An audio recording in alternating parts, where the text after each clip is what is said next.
അനധികൃത സ്വത്ത് സമ്പാദന കേസിൽ മുൻ DGP ടോമിൻ ജെ തച്ചങ്കരിക്കും സംസ്ഥാന സർക്കാരിനും തിരിച്ചടി.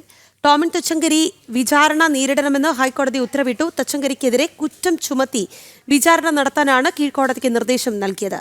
സംസ്ഥാന സർക്കാരിനും കേസിൽ തിരിച്ചടിയാണ് ഉണ്ടായിരിക്കുന്നത്. തുടരന്വേഷണം നടത്താനുള്ള സർക്കാർ ഉത്തരവ് ഹൈക്കോടതി റദ്ദാക്കി. വിവരങ്ങളുമായി രേഷ്മ ബാബുവാണ് ചേരുന്നത്. രേഷ്മ, വിശദാംശങ്ങൾ.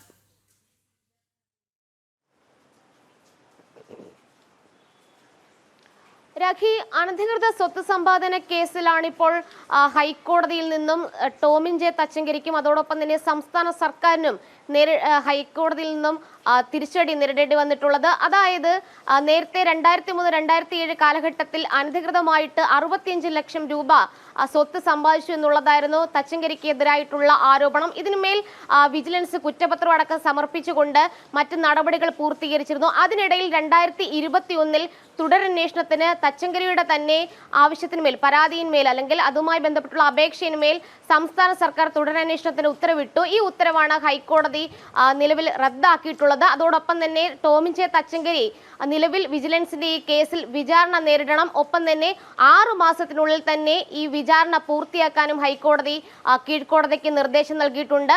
തച്ചങ്കരിക്ക് എതിരെ കുറ്റം ചുമത്തി വിചാരണ ആരംഭിക്കാനായിട്ടാണ് കീഴ്ക്കോടതിയോട് ഹൈക്കോടതി നിർദ്ദേശം നൽകിയിട്ടുള്ളത്. പ്രധാനമായിട്ടും ചില നിരീക്ഷണങ്ങൾ കൂടി ഹൈക്കോടതിയുടെ ഭാഗത്തുനിന്നും ഉണ്ടായിട്ടുണ്ട്. അതായത് സംസ്ഥാന സർക്കാർ ഈ പ്രതിയുടെ അപേക്ഷയിന്മേൽ ഒരു തീരുമാനമെടുത്തുകൊണ്ട് തുടരന്വേഷണത്തിന് ഉത്തരവിട്ടത് അത് വിചിത്രമെന്നാണ് സിംഗിൾ ബെഞ്ച് വിലയിരുത്തിയിരിക്കുന്നത്. അത് മാത്രമല്ല, ഈ ഒരു ഉത്തരവ്, സർക്കാരിന്റെ ഉത്തരവിൽ ഒരു ദുരുദ്ദേശപരമായിട്ടുള്ള ഒരു സമീപനം കൂടി ഉണ്ട് എന്നുള്ള ഒരു കണ്ടെത്തലും ഹൈക്കോടതിയുടെ ഭാഗത്തുനിന്നും ഉണ്ടായിട്ടുണ്ട്. അതിന്റെ അടിസ്ഥാനത്തിലാണ് സർക്കാരിന്റെ തുടരന്വേഷണ ഉത്തരവ് ഹൈക്കോടതി റദ്ദാക്കിയിരിക്കുന്നത്. ഈ അന്വേഷണ ഉത്തരവ് റദ്ദാക്കിയിട്ടുണ്ടെങ്കിലും തുടരന്വേഷണത്തിൽ ഏതെങ്കിലും തെളിവുകൾ ശേഖരിച്ചിട്ടുണ്ടെങ്കിൽ ആ തെളിവുകൾ വിചാരണ കോടതിക്ക്, അതായത് വിജിലൻസ് കോടതിക്ക് പരിഗണിക്കാമെന്നും ഹൈക്കോടതി എടുത്തു പറയുകയും ചെയ്തിട്ടുണ്ട്.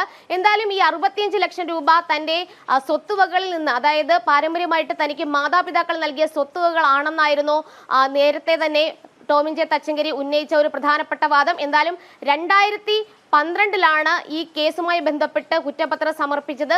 9 വർഷത്തിന് ശേഷം 2021 തച്ചങ്കരിയുടെ തന്നെ അപേക്ഷയിന്മേൽ സംസ്ഥാന സർക്കാർ തുടരന്വേഷണത്തിന് ഉത്തരവിടുകയായിരുന്നു. അത് നിയമപരമല്ലെന്നാണ് ഹൈക്കോടതിയുടെ കണ്ടെത്തൽ. എന്തായാലും അനധികൃത സ്വത്ത് സമ്പാദന കേസിൽ തച്ചങ്കരി നിലവിൽ വിചാരണ നേരിടണം. ആ വിചാരണ 6 മാസത്തിനുള്ളിൽ പൂർത്തിയാക്കാനും ഹൈക്കോടതി വിചാരണ കോടതിക്ക് നിർദ്ദേശം നൽകിയിട്ടുണ്ട്. കുറ്റം ചുമത്തി വിചാരണ ആരംഭിക്കണം, എത്രയും വേഗം ആരംഭിക്കണമെന്നാണ് ഹൈക്കോടതി പറഞ്ഞിട്ടുള്ളത്. എന്തായാലും സംസ്ഥാന സർക്കാർ തച്ചങ്കരിയെ സംരക്ഷിക്കുവാൻ വേണ്ടിയിട്ട് തുടരന്വേഷണം നടത്താനായിട്ട് ഒരു ഉത്തരവിറക്കിയത് അത് നിയമപരമല്ല, അതിൽ ദുരുദ്ദേശമുണ്ടായിരുന്നു.